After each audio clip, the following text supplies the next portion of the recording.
Hello, I'm Brigham Avery, and welcome to Hollywood and Ivy, where Sunset Boulevard meets Addison and Clark. The show where we get to know celebrity Cub fans from the entertainment world as we take you from Wrigley Field to the red carpet.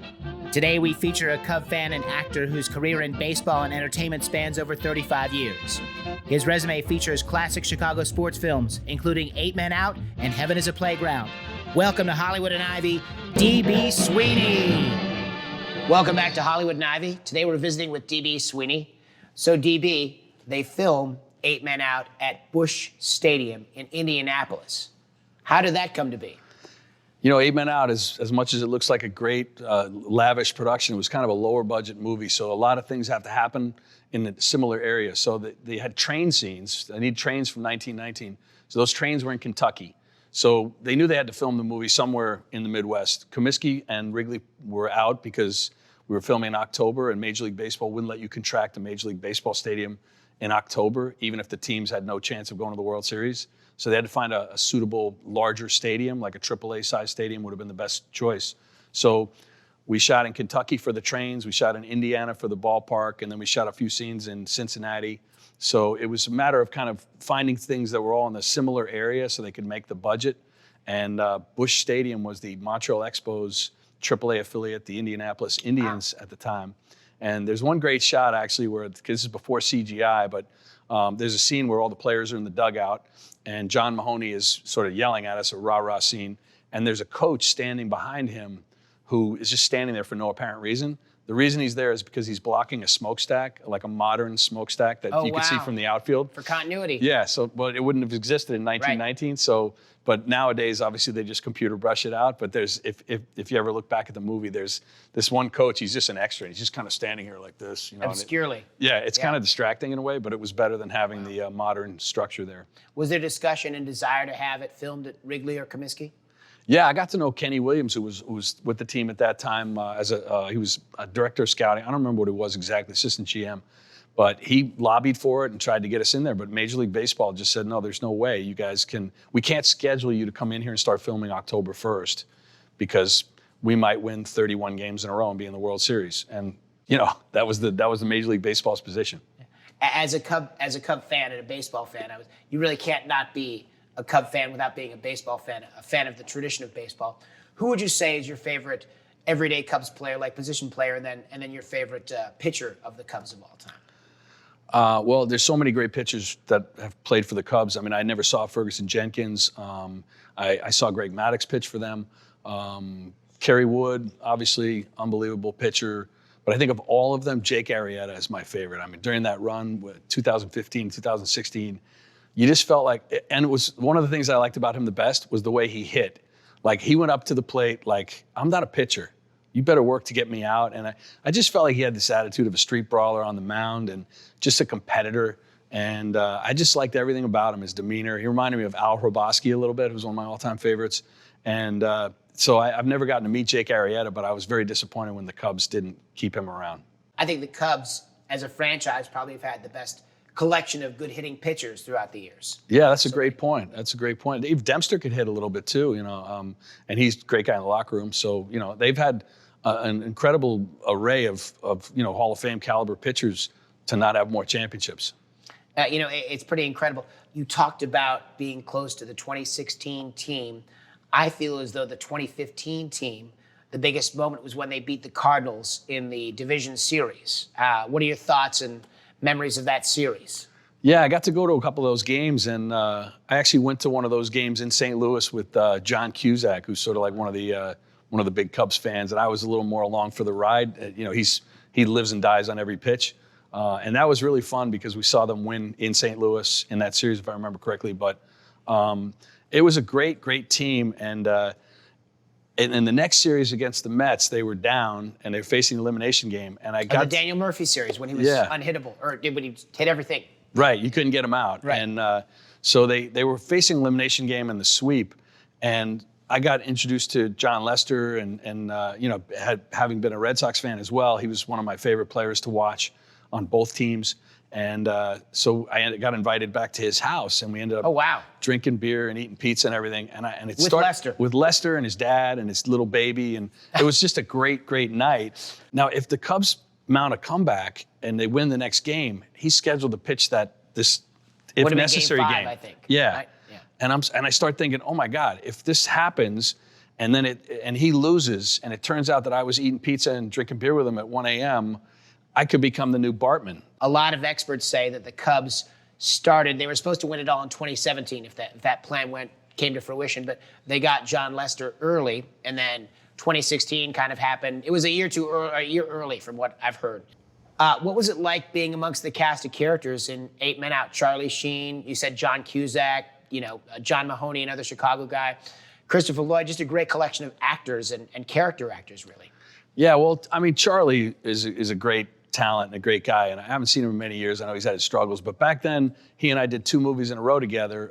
We did this movie, No Man's Land, and then he went and did Wall Street while I was learning to hit left-handed to play Shoeless Joe Jackson, and then we did 8 Men Out together. So Charlie never read the script for 8 Men Out. He was very much immersed in Wall Street, and I convinced him, because he was a baseball guy, I said, hey, let's do this movie together about the World Series. It'll be great. I'll be the left fielder, you'll be the center fielder. And he was like, great, let's do it. And you sound like him a little. He never read the script. So he shows up in Indianapolis, and he's in the hotel, and Charlie always had a baseball hat and a blazer and a dart. And so he's sitting in the bar, and he's drinking a beer, and he's reading the script, and I walk in. He'd never read the script. I never told him that I was Shoeless Joe Jackson, this legendary figure, and he's Joe Blow. I just said, I'm the left fielder, you're the center fielder, and that was the pitch. Wow. So he's reading the script in the bar, and he's like, Dave, what's going on? I'm on page 40. Where's my part? And I said, Charlie, it's not a big part, but it's a good part. Right. And so, but to his credit, he didn't quit. He stayed there, and he's got a kind of a minor role in the thing, but he loved baseball so much, he wanted to be a part of it. And of course, he went on and did Major League and so forth.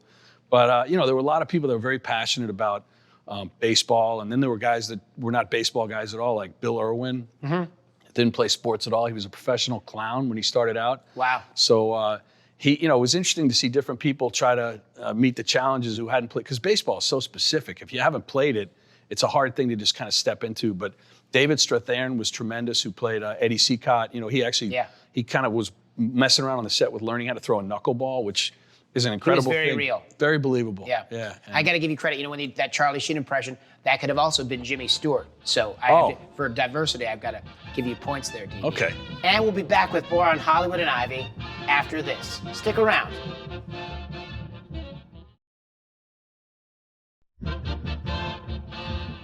And welcome back to Hollywood and Ivy. I'm Brigham Avery, the host. We're visiting with DB Sweeney, and we talked earlier about Chris Bryant and Anthony Rizzo. Do they both get in the Hall of Fame, and do you think they go in as Cubs? Well, I think it depends where they end up spending the rest of the bulk of their careers. If Chris Bryant, if you end up on the Florida Marlins, I mean, you definitely go in as a Cub. If you end up at Seattle, do you really want a Seattle baseball hat? We have Dodger Stadium here, which probably has the best sunset in baseball, but I feel as though Wrigley Field just takes the cake over Fenway and anything that's been around before or since. Wrigley Field has so many unique elements to it that separate it even from Fenway. I mean, Fenway's great, but Wrigley, with the factor of the wind, like it's 2 different ballparks depending on which way the wind's blowing. The fact that you can lose the ball in the ivy, all the many things that the variables of Wrigley, I do think that Wrigley is the greatest ballpark. How do you see the 2016 Cubs stacking up to some of those great Yankee teams in the 90s, like the 96, 98 Yankees? Wow, I mean, it's tough to compare the different eras, but I mean, boy, the Yankees were loaded. And, Mariano Rivera and Derek Jeter, Paul O'Neill. I mean, those are some. Bernie Williams. Scott Brocious was a guy who was like hitting 8th, and he could have been hitting 3rd for most teams. Who do you think wins in a series? Let's say the 96 Yankees versus the 2016 Cubs. I think the Yankees win because of Rivera. I think that the big flaw that the Cubs had, which was almost exploited and almost got them, was Chapman. Because Chapman was not a reliable closer. He was dominating, he was overpowering, he was intimidating, he was all those things, and he also could lose the strike zone. Mario and Rivera never walked a guy in a key moment, and he was so reliable in getting those games to the last out of the 9th inning that's what made the Yankees so unbeatable, I think. It's interesting. You mentioned the 86 World Series. Let's say the 2016 Cubs versus the 86 Mets. How do you see that stacking up? Well, the Mets were the second best team in that World Series. The Red Sox were a far better team. It was not even close, but they were so poorly managed. The Mets had better pitching, though. Yeah, I'm not sure. I think so. I think with Ron Darling and Dwight Gooden coming off the '85 season, and Bruce Hurst, Bobby Ojeda. Bruce Hurst was a better pitcher than Ron Darling. Interesting. And Dwight Gooden could be dominating, but he also was not like a Jack Morris or like a Jake Arrieta, a guy you give the ball to and everybody gets behind him. Right. And they also said Sid Fernandez came in and made the difference. Yeah, Sid Fernandez was tremendous. So there was. I think give the Mets a little edge in starting pitching. I think that's maybe why they won. But I would say the lineup. I would give that to the Red Sox in that year. The Red Sox had Mike Greenwell on the bench. They had the bats, and it should have gone the Red Sox way. I mean, if you take Bill Buckner out and you put in Dave, I can't remember his name, the backup first baseman who played the 9th and 8th inning of every other game in the World Series. If you don't leave Bob Stanley in too long, if you don't, there's a lot of ifs, but the Red Sox lineup was better than the Mets lineup. I mean, Ray Knight, is anybody worried about Ray Knight? It's like, they didn't really have the same kind of lethal offense that. So then so do the '86 Red Sox and the 2016 Cubs, how do they stack up? How does that matchup work? Well, I think that that the Cubs pitching is significantly better than the Red Sox pitching was, and that's funny. I never thought about any of this stuff, but I think that Cubs team, but they had the mojo. That's the thing. Yeah. The Red Sox had the reverse mojo, the Buckner ground ball, the Calvin Schiraldi, Bob Stanley train wreck of relief pitching in that last game. In Game 6, and but everybody forgets the Red Sox were ahead 3-0 in Game 7. It's not like the World Series ended there. Lee Mazzilli had a huge hit. Yeah, the teams that win it always find that way to win. I say that '69 was great, '84 was tremendous, but before 2016, the 2003 Cubs had the best chance to win the World Series. How accurate is that statement? I was at the Bartman game, and it's funny to having watched that whole thing, I think what a tragic thing for that kid. I don't think Alou catches that ball. But, the Cubs psychologically were so weak that year that they just allowed that to shatter their psyche. And, they didn't bounce back from it. How much of that do you hang on Dusty Baker? Well, I think he is one of the most overrated managers in the history of baseball. He cost the Giants a title by, giving the souvenir ball to the pitcher as he took him out against the Angels.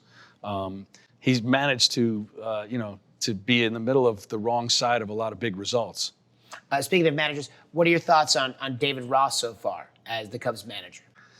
Well, I think that bringing in Joe Madden was one of the greatest things they could have done, because watching him in the American League East, which is perennially the toughest division in baseball, it's the reason they have the wild card in baseball, because New York and Boston, they wanted both of those teams in the playoffs, and then Tampa Bay comes along because of Joe Madden and all they were doing with their limited budgets. And the pitching. What do you do with the pitching? Yeah, great pitching and great management of pitching. But he was getting it done with substandard lineups, and to me, that's the guy you bring in. I think with David Ross, the Cubs sort of knew we got that title. We're not going to be able to sustain this level because of contracts and where people are and so forth. So you do go into kind of a rebuild mode. So bringing in a former player that everybody likes, who knows the game, who's a game manager, I think that was a smart move. As far as catchers, do catchers make the best managers, DB? And a lot of people say it's because they're the only player that's facing the right way. It's interesting. Catchers obviously see the whole game. They're managing the game technically, but nowadays the catchers don't even call the pitches anymore. So I think that may start to evolve, that former catchers will not be the go-to manager like Scioscia and Ross and all these other guys. I think it will become pitchers. The first time you saw Wrigley Field, your thoughts and your feelings were? Heaven. It was just like, that whole Field of Dreams thing when they see the ballpark. That's how I felt. I thought I'd seen it on TV. But just the vibe in Wrigley Field is just so 100% positive. It's just amazing. And I moved to Chicago about 9 years ago, and the first game I went to was a Cardinals game. And I went with my buddy, Tim O'Brien from Vienna Beef, so we had a great seat. And we got there in about the third inning, and because we had some other stuff going on, not that we were trying to be like LA-style fans. Right. But anyway, so we sat down, and I got a foul ball on a bounce. And I think I've been to 1,500 big league games at that point. Like when I lived in New York, I went to 30 Mets games a year, 30 Yankees games a year. I'd go to, and then wherever else I was, Dodger games. So, I've been to, I don't even know how many big league games Never caught a foul ball. You were in a lot of other sports movies as well. Heaven is a Playground, also filmed in Chicago. What was that experience like? Heaven is a Playground was a lot of fun. When I signed up to do that movie, Michael Jordan was going to play the lead in that. But it was right at the moment, like 1991, where he was really ascending. As a star. He was becoming like bigger than basketball. And so his managers and stuff, I probably very smartly pulled him out of that movie because it was a small movie and he was on his way to bigger things in the pop culture. It's a movie about, I play this guy who organizes a kind of a misfit team of players. You're the coach, right? Yeah, I'm the kind of player coach. And so it was based on a true story written by Rick Tellender, his personal memoir. And it took place in Brooklyn where he lived it, but we moved it to Chicago. In the 70s is when that book came out originally. Right, yeah. And so they transposed it to Chicago, and I sort of play Rick Tellender in a sense. That was a great experience. Then we also did Hardball in Chicago. Keanu Reeves, it was a movie which that was filmed in the Robert Taylor projects. Yeah. Michael B. Jordan's first movie. Wow. He's 9 years old. He's one of the kids on on Keanu's team. But yeah, Chicago, I mean, I don't think there's any doubt, is the #1 sports town from the teams, from all the history of all the fans. It's the most passionate fans. Yeah, it's really, there's nothing like it. I mean, you go to a Cubs-White Sox game, like one of those interleague rivalry games. Yeah. I've been to the Mets-Yankee games. Not the same. It's not the same. The Cubs-White Sox is much more tribal. If you could play baseball for any team, who would it be? Well, I grew up wanting to play left field for the Red Sox, but I mean, it's the way the Cubs fan base embraces the players. I mean, anybody would want to play for the Cubs. And who wouldn't want to play at Wrigley Field 80 games a year? Fantastic, right? Especially when the wind's blowing out. Who do you think is the best announcer of all time, the best baseball announcer? Who's your favorite Cubs announcer and the best baseball announcer? Because they're one and the same for me. It's Vin Scully. I hate the Dodgers. I hate everything about the Dodgers except Vin Scully. I mean, he's just, I used to listen to him and it's hypnotic. Just the guy would just draw you in. The goofiest one that I used to like was Phil Rizzuto because he would just lose the plot. He would just start doing birthdays and forget he was at Yankee Stadium and start talking about a dinner he was at, and I just love that. But Harry Carey is just he's got that same. He's a little bit between the two. I mean, he was a very good commentator when he was sober, and then when he'd have a few, he'd turn into Phil Rizzuto. Are you a big fan of, specifically for the Cubs, a speed lineup or a power lineup? I'm a huge proponent of bunting, and I know that bunting is now, out of fashion. But if you can get a guy on base, if you can move him to second base and you have one out, your chances of scoring a run right in the beginning of the game are so much higher than if you just have three guys trying to hit a 3-run homer, with nobody on base. I mean, the most interesting play in baseball is a triple. But with all the shifting that's going on, because it lasts the longest. The home run is no suspense. It's over. He runs around the bases, and does he scream at somebody? It's really the only suspense. But if you have a leadoff double, and then they can't shift. So it's the same principle that if you sacrifice the guy to second base, they can't shift. So you've made the number 3 hitter more dangerous because you've minimized their ability to shift on them. So I don't understand the whole mentality right now, which is leadoff guy gets on, we're not going to give up an out. It's like, no, you're moving him to a position where you've made the number 3 hitter more effective. It's really interesting you mentioned triples. Ryne Sandberg in 1984 had 19 triples. And he had 19 triples and 19 home runs. And he had a chance to get 20 triples on many cases, which is, to me, that's the most Hasn't impressive. happened since the 1910s. It's incredible. I mean, a triple really shows, that you have a combination of power and speed. So Shoeless Joe Jackson actually was, I think, the leading producer of triples. He played for the Indians and he played for the White Sox, and he only played a short career, obviously 10 years, I guess. But he led the league in triples 3 times. Ironic you say that about Shoeless Joe because Kevin Costner's line in Field of Dreams, if you remember, where his glove was where triples went to die. Right. So unique in many ways. Why is gambling perceived as such an evil thing as baseball when you have steroids and so many other things? Gambling historically in baseball was the original sin, and the reason that the White Sox were banned was they needed a scapegoat. They needed to get rid of it. Ty Cobb was throwing games. Everybody was throwing games. They had thrown the 1919 World Series, at least 3 of the games, possibly 4 of the games. They were getting ready to throw the 1920 World Series. People don't realize that because it's not in the movie. Shoeless Joe Jackson was hitting .385 in August of 1920, And the White Sox were 9 games ahead. They were already negotiating to throw that World Series. Wow. So the movie had to compress all that. My goodness. So that's how widespread gambling was in those days. Did Shoeless Joe Jackson throw the 1919 World Series? There's not a lot of evidence to suggest he did. Do you believe he did? Did he? 100%. Say it ain't so, Joe. It was so. Stick around. We'll be back with more on Hollywood and Ivy after this.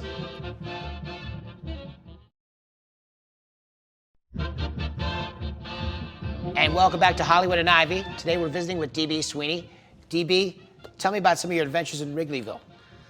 Well, I mean, some of the greatest memories of that 2016 run is there's so many. Obviously, you've had a lot of guests on the show, and Joe Mantegna, Chris Chelios, Eddie Vedder, Bill Murray. There's so many, famous Cubs fans. And when they were on that run in the World Series and the playoffs, all those people were around, and it was fun for me to see them all become their 9-year-old selves. They were all so excited to see this happening. Like Christmas morning. Yeah, and Eddie Vedder is one of the most passionate fans. Chris Chelios had his 50th birthday at a Cubs fantasy camp. So all these people were just, celebrating this, magical run.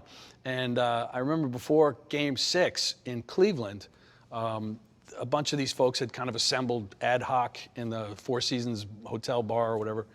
And the great thing was Eddie Vedder is one of the biggest rock stars in the world. I mean, everywhere he goes, it's like he's mobbed. He didn't have any security. He was like just hanging out as a fan with his Cubs jersey on. So the word kind of got out that he's in this bar. So all these people were assembling. And I was like, oh man, this sucks. Like he just wants to be like a baseball fan, like just for a night.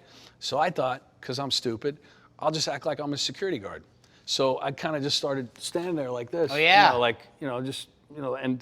But people kind of like knew me because I was like Shoeless Joe Jackson in the movie. Right. So people were kind of like, and he played for the Indians, and they're like, but they were kind of playing along like it was a bit. So then, I thought I was playing it off. Yeah, I thought like people Liberty were is buying moving. it. Yeah, I had a kind of a big jacket on. Right, yeah. I had a face and everything. You're an imposing figure when you want to be. Yeah, I was leaning forward. That's People right. were staying back. And so then finally, I kind of escorted him down to the car. He gets in the car, and he drives away. And I'm like, I'm such a good actor. I just convinced everybody that I'm a security guard. And then they were like, well, will you sign? And I was like, oh, crap. So anyway, ended up signing a bunch of baseballs and then went into the game like a normal, fan. And it was just a great experience. Now, do you have a favorite bar in Wrigleyville that you frequent?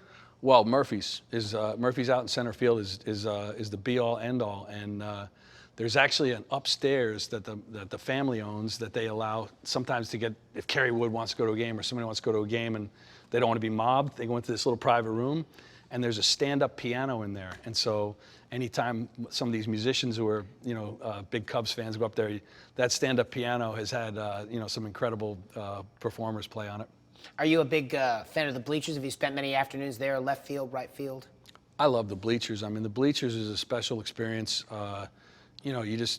It's really great. I mean, I know they've fixed it up now. They've made it fancier, but I sat there back when it was really the bleachers, and it was definitely, you talk about the class difference between the White Sox and the Cubs, and there was obviously a class difference between the people sitting behind home plate and the people sitting in the bleachers, and a little more blue collar, a little bit more everyday fan, and a lot of trash talking. A lot of trash talking, and throw the baseball back on the home run when the opposing team hits it, and so yeah, the bleachers are great, and one of the greatest things about Chicago is that the winter is so hard that people really appreciate the warm days and the beautiful days. And so a beautiful day game at Wrigley is probably one of the quintessential experiences of living in Chicago. And I hope that anybody who has a chance to do it, who hasn't done it, will do it. Night baseball's great, but those day games at Wrigley are just really special. Those 120 Fridays, baby. Absolutely. Businessman special. You mentioned something earlier. Wrigley Field was the first place I saw them throw the ball back from an opposing team where they would really, it was an art there. So I don't know if you saw that anywhere else. It was big in Fenway, but I think Wrigley invented that and did it best. The Midwest usually gets it right. I mean, that's my bias, and so that was a very cool tradition. They never threw it in any way that would endanger anybody. It was always thrown to the side of the outfielder, and of course the outfielder was the Cubs outfielder, so you wouldn't want to hit him. But it's one of those traditions that's been perverted. Of course, the idiotic Philadelphia Philly fans turned it into batteries, so they would throw batteries at the outfilders because they thought that was so. Fine folks that booed Santa in Philadelphia. Yeah. So I mean, the Chicago sports fans really are special, and so it's a great honor to be, to discuss it all with you and to, to get a chance to celebrate all this. It's been Chicago an honor having baseball. you. Well, DB, we don't have a guest book here on Hollywood and Ivy. We have a guest ball, which people have signed. So I'm going to throw this to you. There you go, brother. And here's a pen for you. So we'd like you to, good catch, Shoeless Joe. So smooth. Put the pressure on me You there. picked it. That was like Mark Race at first. Wait. So we'd like you to do the honors. And Who's on the sweet spot there? you got Montaigne. As it should be. Sure. So you could actually teach throwing a really good slider. You just lift your finger off of Adrian Zemed. And so as you turn it over, so that's a teaching tool. Lovely. Everybody make sure and join us next time on Hollywood and Ivy, where Sunset Boulevard meets Addison and Clark. Until next time. Go, Cubs, go! Go, Cubs, go! Hey, Chicago, what do you say? The Cubs are gonna win today. Go, Cubs, go! Go, Cubs, go! Hey, Chicago, what do you say? The Cubs are gonna win today. They got the power, they got the speed to be the best in the National League. Well, this is the year and the Cubs are in. So come on down to Wrigley Field. We're singing now. Go, Cubs, go! Go, Cubs, go! Hey, Chicago, what do you say? The Cubs are gonna win today. Go, Cubs, go! Go, Cubs, go! Hey, Chicago, what do you say? The Cubs are gonna win today. Now, go, Cubs, go! Go, Cubs, go! Hey, Chicago, what do you say? The Cubs are gonna Hollywood and Ivy was filmed live at Universal Studios in Hollywood, California. Brigham Avery's wardrobe was provided by Richie's Suits of Beverly Hills. Richie's Suits, a perfect fit. Catering for Hollywood and Ivy provided by Firehouse Subs. Firehouse Subs, home of the Hook and Ladder. Hollywood and Ivy is a presentation of Brigham Avery Productions.